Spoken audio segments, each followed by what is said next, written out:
name is Noah.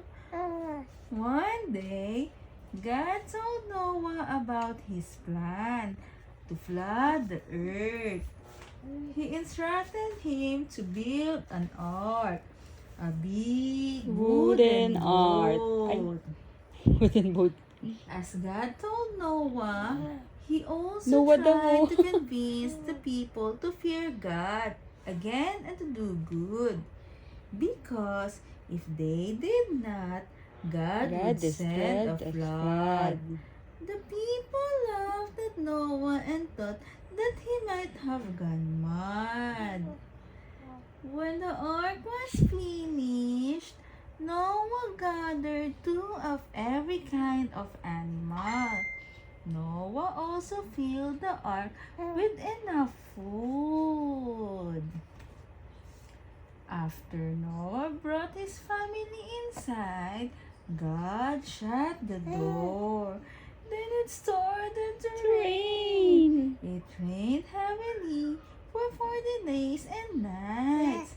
Now, there was nothing but water all around. But Noah, his family, and the animals were safe inside the ark. Then it stopped raining. Wait. Then it stopped raining. The ark came to rest on the mountains of Ararat. After many days, God told Noah to come out of the dark. Immediately, Noah built an altar and offered prayers to God. God was pleased that he blessed Noah's family.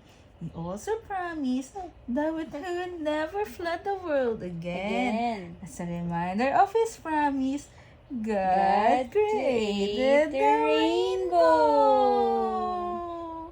O, diba? Yun daw, dapat inuulit-ulit daw kasi yan eh. Kahit pa isang book, ulit-ulit lang yan. Again, repeat and repeat and repeat. Maraming Kahit books once a ka day na. lang. Nakita mo kay Bea Bores? Wala naman lagyan dito nun. Hindi. Iba-ibang gusto ko nga bumili pa title. Bibili pa ako. Iba-ibang story. Saan natin nalagay ang books mo pag may Diyan, books ah. ka na? Diyan yung maleta ni Sid eh.